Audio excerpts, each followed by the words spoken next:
તો લાગે છે ને એકદમ બજાર જેવી ચાઉમીન. તો ચાલો આપણે બનાવવાની શરૂઆત કરીએ. સૌપ્રથમ આપણે ગેસની ફ્લેમ ઓન કરી દઈશું અને તેમાં બાઉલ મૂકી દઈશું અને તેમાં 2 ગ્લાસ જેટલું પાણી નાખી દઈશું.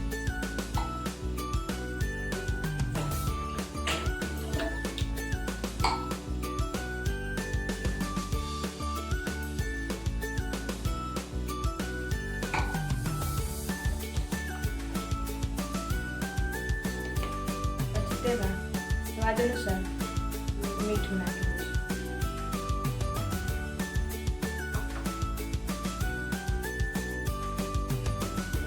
હવે આ પાણી ગરમ થઈ ગયું છે તો આપણે તેમાં આ ચાઉમીન નાખી દઈશું.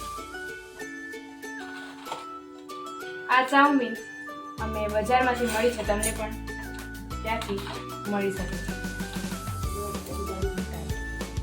ગેસની ફ્લેમ મીડિયમ રાખવાની છે અને આ ચાઉમીનને થતા 10 થી 15 મિનિટ થશે.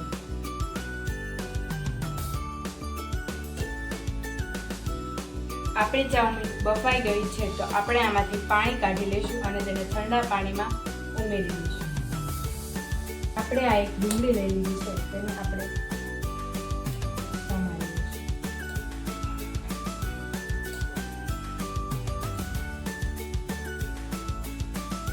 આપણી ડુંગળી કપાઈ ગઈ છે.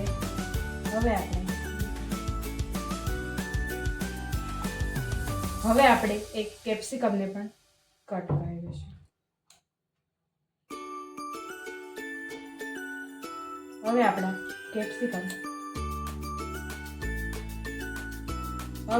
એક કોબીને પણ ઝીણી સમારી દઈશું.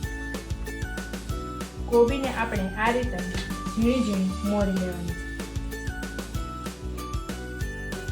આપણે આ રીતના કોબીને કટ કરી લેવાની છે. તમે તમારી રીતે ઉમેરી શકો છો.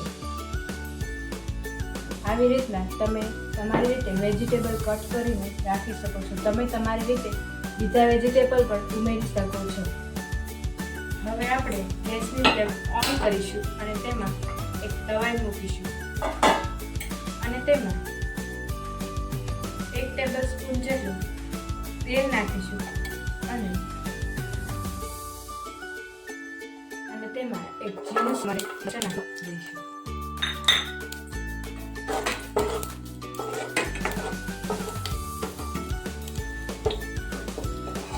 પછી તેમાં એક ઝીણા સમારેલા મરચાં પણ ઉમેરી દઈશું.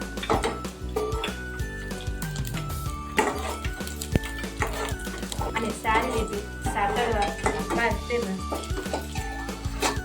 એક ઝીણી આપણે કાપેલી ડુંગળી નાખી દઈશું.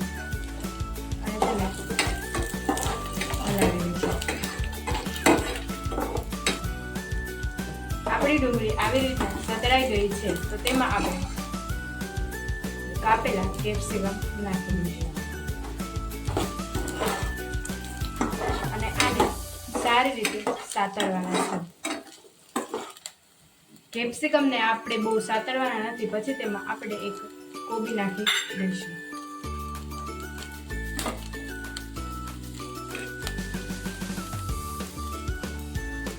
આપણે આ બધી વેજીટેબલને સારી રીતે સાતળવાની છે. તેનાથી ચાઉમીનનો ટેસ્ટ ખૂબ જ સરસ આવશે.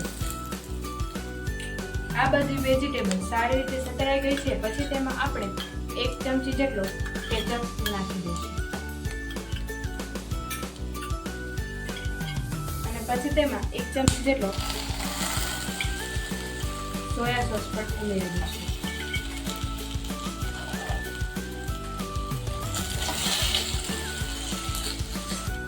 હવે આપણે તેમાં વેજીટેબલ પ્રમાણે મીઠું ઉમેરી દઈશું.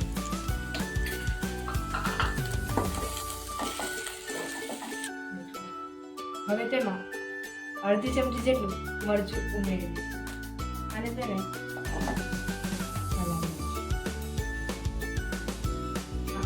આપણે બાફેલી ચાઉમીન ઉમેરી અને તેને સારી રીતે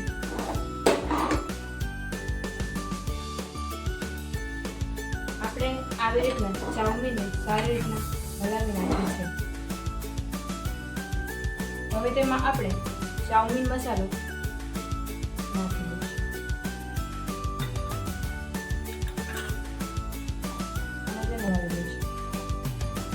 આપણી ચાઉમીન તૈયાર થઈ ગઈ છે તો તેમાં આપણે ધાણા ડિપલ કરી દઈશું અને ગેસની ફ્લેમ ઓફ.